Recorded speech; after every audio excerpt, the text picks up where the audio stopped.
the establishment parties throughout all of American history always react one of two ways. Either they say, oh, we'd like that, that's really sweet, but naive and unrealistic, it's completely irrational, it's impossible, it can't be done. Please go away, we have important governing work to do that you really wouldn't even understand. Or the establishment parties will say, how dare you even suggest that? You are a dangerous un-American for even suggesting that level of systemic change. Go away! You cannot even be heard! But folks, let's just take a moment to acknowledge that both establishment parties always react the same way to demands for systemic change. Go away! And let's take a moment to reflect upon, celebrate, and be genuinely grateful for the fact that people before us did not go away. They did not give up. They continued to educate, to agitate, and to organize, and they ultimately realized that last step that so many of you in this audience have already learned, and that I'm asking you, the viewers, right now to understand and know, and that is, if we want systemic change, we've got to create our own independent political parties that are controlled by we the people. Join with others who share your values. It's the only way to get change done. Think of this, folks. The abolition of slavery, women getting the right to vote, the creation of the Social Security Administration and unemployment insurance, workers' compensation laws, pure food and drug laws, ending child labor, the direct election of the United States Senate, the 40-hour work week. Folks, the entire fabric that everyone today would agree to be the bare minimum for a just and compassionate society. That fabric had to be woven together by third parties before us. Third parties who operated when they were called naive and unrealistic. Third parties willing to do the work when they were called dangerous un-Americans. And third parties willing to do the work when they were called spoilers.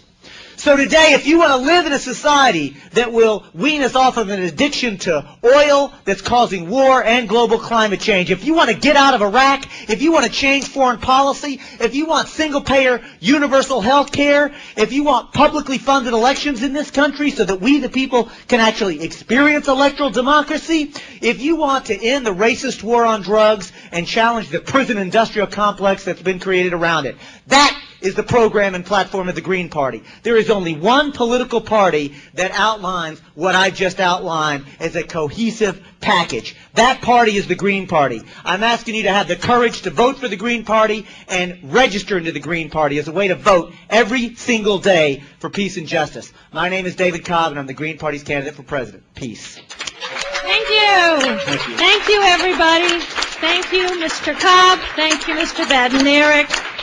Wonderful responses. Thank you so much for coming, everybody. I'm on the floor now with Michael Badnarik, the Libertarian candidate for president this year. Michael, how did you feel about the debate?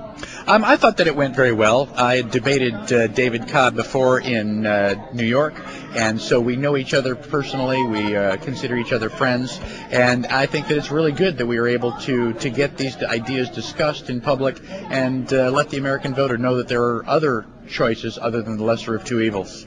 What's the one thing you would want people watching that debate to come away with? The one single idea, if only one idea can get across and be remembered?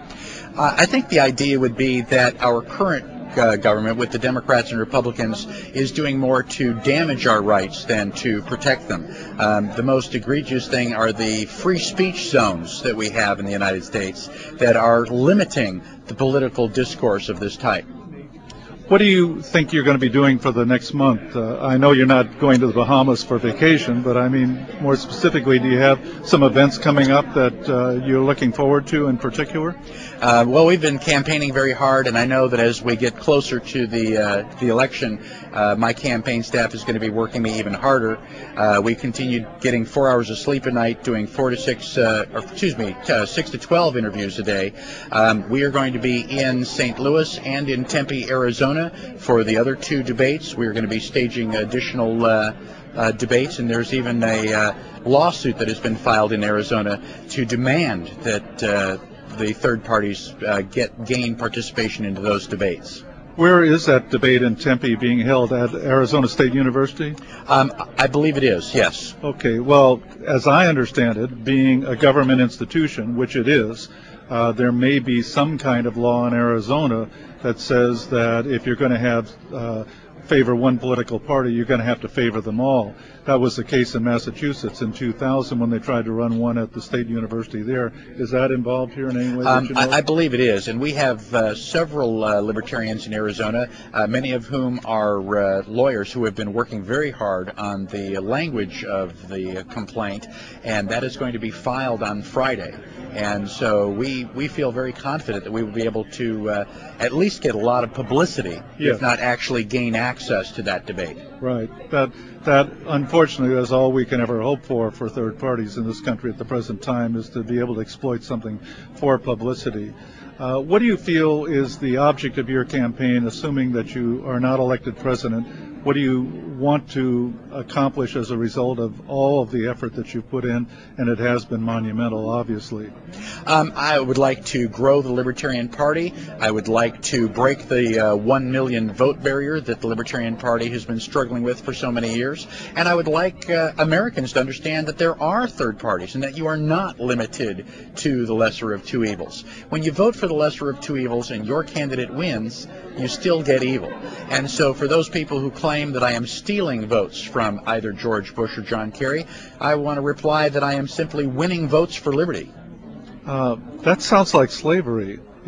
If they own the votes of certain people, that sounds sort of like slavery, doesn't it? No, absolutely. and that is the general flaw in the argument. If George Bush, or if I'm stealing votes from George Bush or John Kerry, it does imply that the two candidates own those votes. And the truth of the matter is each voter owns one vote, and they have a right, and they can and should vote for the candidate that they think will best represent them in Washington. Who would that be? Well, I am hoping that it's me. All right. This is Michael Badnarik, the Libertarian candidate for the presidency this year, 2004. Thank you, Michael, for taking this time. Thank you so much. We're going to talk now with David Cobb, who is the Green Party candidate for president in this year, 2004. David, how did you feel the debate went? Well, I thought it went well. This is actually the second debate that I've had the pleasure of debating Michael Badnarik, the Libertarian Party candidate.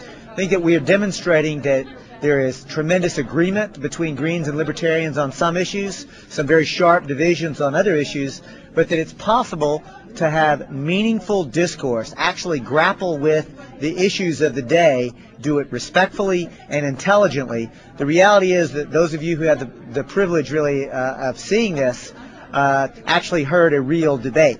I think that the winners of this debate actually were those folks who were here to be able to see it live, and those of you who have had an opportunity to view it either online, on the web, or other broadcast areas, because you got a chance to hear ordinary people doing something extraordinary, rolling up our sleeves to create a political party that can really change this country. It might be well to point out here, too, that the various parties, the third parties, do cooperate in fighting ballot access laws and the other things in which they all have an interest. You know, I have heard so often, why don't the Greens and the Libertarians get together and so forth, but anybody who heard this debate could realize that there are ideological differences that could never be resolved. But the point is that there are technical matters of agreement on which the parties have cooperated very strongly, and I don't think a lot of people realize that. Well, that's a good point, Harry, and I'm glad you bring it up, because the Greens and the Libertarians especially have a partnership and a history of working together on ballot access issues. We've begun to work together on voting system reforms, like various preferential voting systems, proportional representation voting systems, to ensure that all voices not only get heard and are on the ballot, but that ultimately every voice or everyone feels like they have some representation. The Libertarians represent a clear current in American political discourse, deserve representation. The Greens represent a legitimate current in American political discourse. We deserve representation. So we agree not only on ballot access, but we're coming to agreement on voting system reforms. And I think it's important to underscore, Harry, what you did, which is there are too many ideological differences to think that the Libertarian and the Green parties can somehow merge. We have tremendous agreement on civil liberties issues, We have tremendous agreement on interventionist foreign policy issues, but on social issues, domestic issues, we're just too different. We can't merge together, but I'm eager to continue to work collaboratively where we can. Yeah. Absolutely. That's great. What would be the one point that you would want somebody watching this debate to take away from it from you? Well, for me personally, I hope that you come away with the notion that David Cobb and the Green Party are serious, credible political organizers. You know, that we have an analysis of the problem, that we have a solution that can be implemented. I'm asking people, don't waste your vote. Invest your vote in the future. The Green Party is growing, getting larger, stronger, and better organized. But I want to say, if you listen to this debate and you think Michael Badnarik and the Libertarian Party best reflect your values, vote for them. If you think the Green Party does, vote for the Green Party candidates. And if you actually believe that the corporate-controlled Republicans and Democrats actually represent you, then vote for them. But the most important vote you cast is the vote for what you want, because it's the only way we can get it.